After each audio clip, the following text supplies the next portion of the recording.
Welcome back to The Angry Cook. Today we're going to do something that I've been wanting to do. It's been on my list up on the cabinet up there for 6-8 months. Chicken Cordon Bleu. We bought a bunch of ham and I had to find a way to use it. And I've been doing omelets and sandwiches and stuff like that. And I thought provolone with chicken, with the chicken breast we have with rolled up and fried. Chicken Cordon Bleu, right? So we did chicken Cordon Bleu. Just a standard, about 1/4 of an inch oil, pounded out chicken breast, cut chicken breast, which are, they're about this freaking big now, because the chickens must be the size of pterodactyls or something, the size of condors.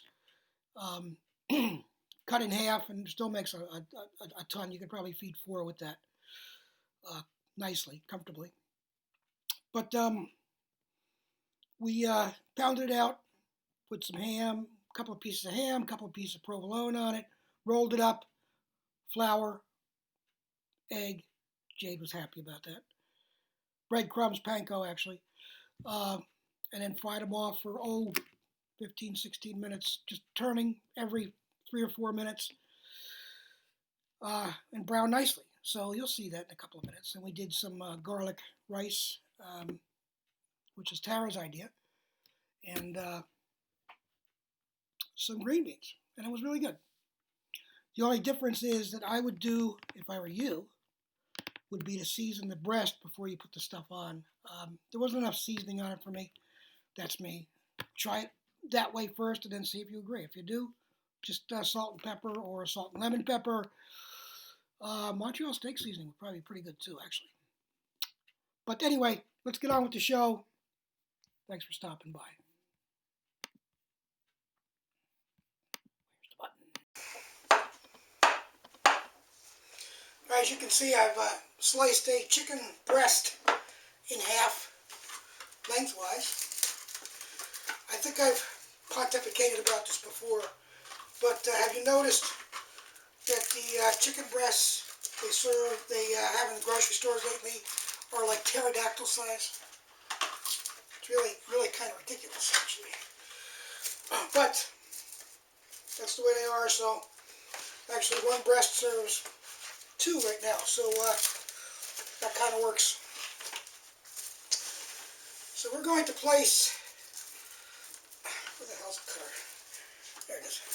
We're going to place a breast, or half the breast actually, whatever, on a piece of plastic wrap. We're going to wet the top of the breast a little bit, just to give it a little slide,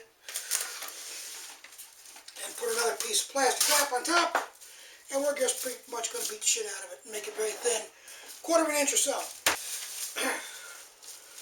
That one. So, about 1/4 of an inch. We're just going to kind of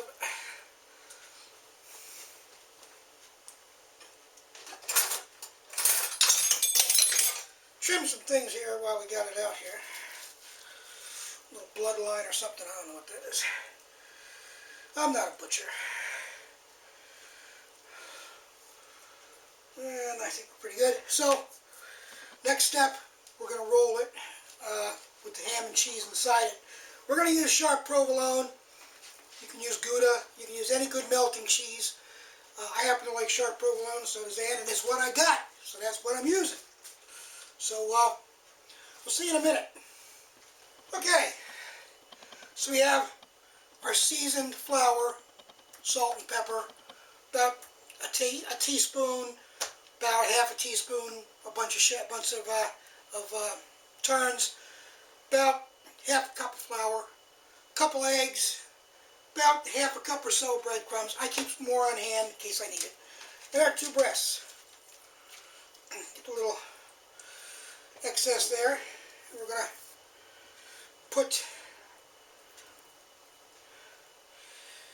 a couple of pieces of ham. That fit just nice, huh? 2 pieces of ham each. This is cut relatively thinly, It's not chipped, but it's cut relatively thinly. In fact, I may go 3 pieces of ham because this is good ham. I said 3, not 4. Yep. Jade's sitting there, right there. And again, the provolone's cut thinly. So we're going to that way with it.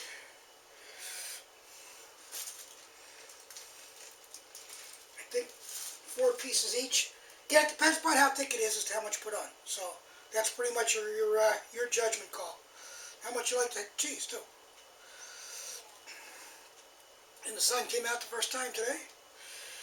It's about 35 outside or so.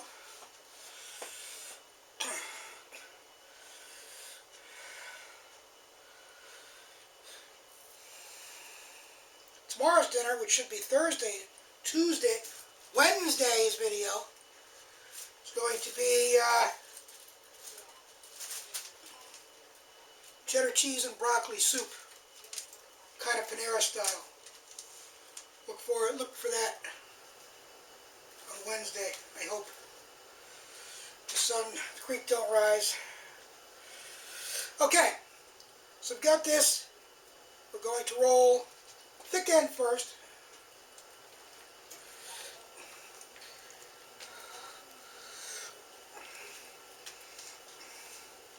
Things will move, the cheese is moved, so we're just going to double that over, under, around, and through. You could use toothpicks if you need it to hold it shut. This is going to do the same thing, I can see it now. So just move the cheese up a little bit. It's all going to be in one little clump anyway, right? Right? Almost there.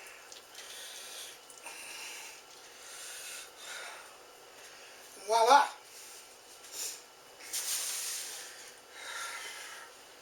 We have our rack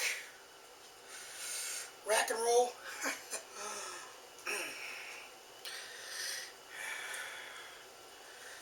And flour nicely. Shake it off. Little eggy, and Jade knows she's going to get the egg because she heard it being cracked.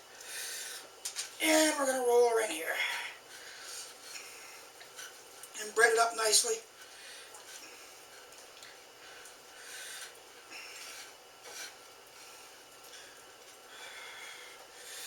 Placed on a rack. We're going to let this rest 15 minutes or so, just to let everything kind of grab itself, so to speak. And we're going to let this stand for 10-15 minutes. And give Jade the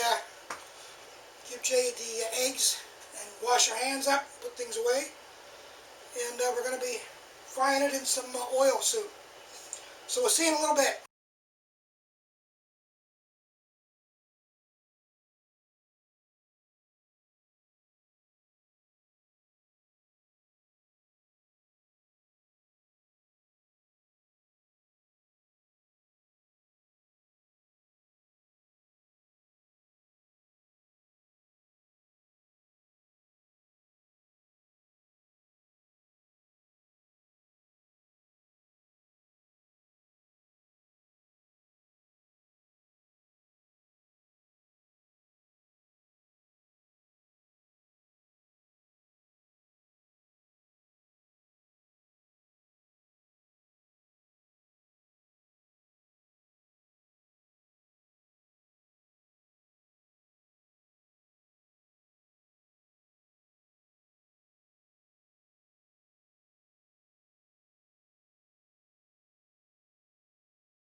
see y'all next time.